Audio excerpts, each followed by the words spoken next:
Hi guys, this is Deidre back for a part 2 on Juneteenth's voiceover. Thank you for listening. Deliberate intent on inflicting harm on a deadly progressive level.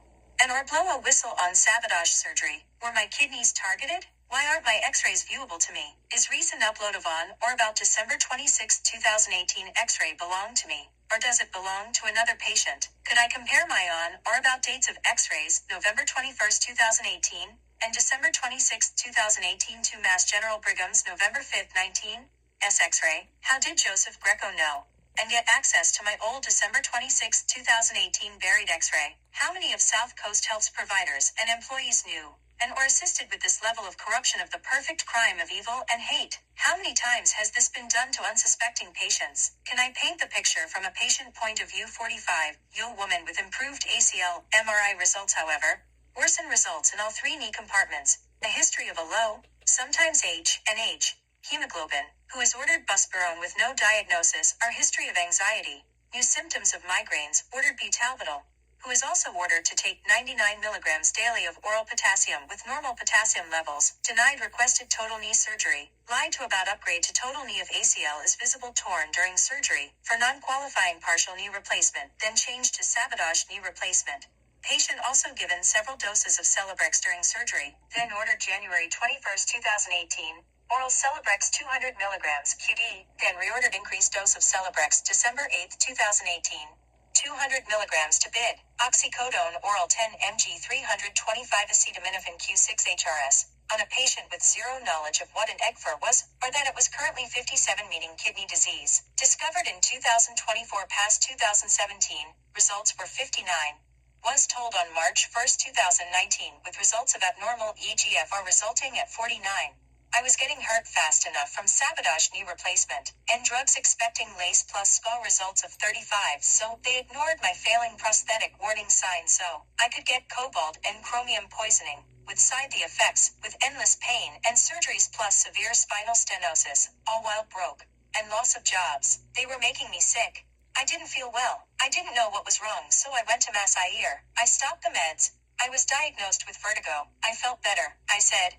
All of that to say, my second appointment, I pulled my South Coast Health appointments list in Epic, was for complaints of severe new migraines with name withheld and P. Doctor name withheld. My then PCP was unavailable, whom I believed to have never met before. I respectfully requested a head CT, not sure about the labs drawn. I discovered through medical records in 2024 that buspirone was for anxiety. I didn't have anxiety. Please see my then PCP doctor name withheld previous years of progress notes where it states zero anxiety. Name withheld and P never disclosed within the maybe 15 minutes of my appointment with her.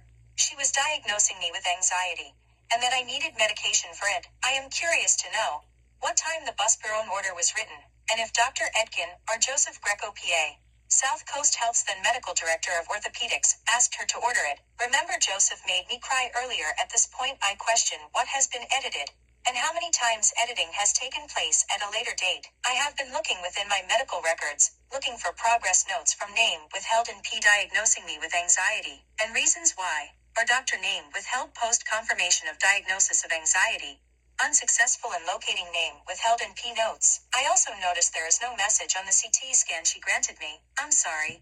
I don't remember feedback other than me maybe reading it. I could be wrong about this part.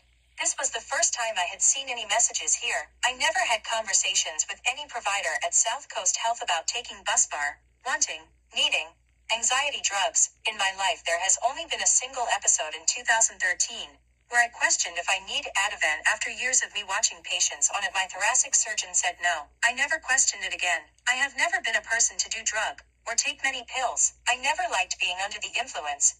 Even now, with all of my trauma, I occasionally take up to 3 milligrams of THC with CBD, and Tylenol for stress, pain, and help me sleep. She should have told me. She felt strongly that I needed this medication. She ordered another addictive and harmful to kidney. We did talk about treating my migraines with medication, but did not disclose how harmful it was to the kidneys or addictive aspects of the medication. She failed to address my EGFR for being low. I didn't find out about any kidney issues until all of the harmful from the medication kicked in on or about March 1, 2019. when my blood tests came back abnormal, that my then PCP doctor name withheld told me my EGFR came back low, and asked if I was drinking enough water and to stop taking ibuprofen, or any of the NSAIDs. I am physically sick, mentally exhausted from worry, and stress extremely burnt out. This is taxing on my body, so I'm going to stop adding and correcting here. I will just send what already written below.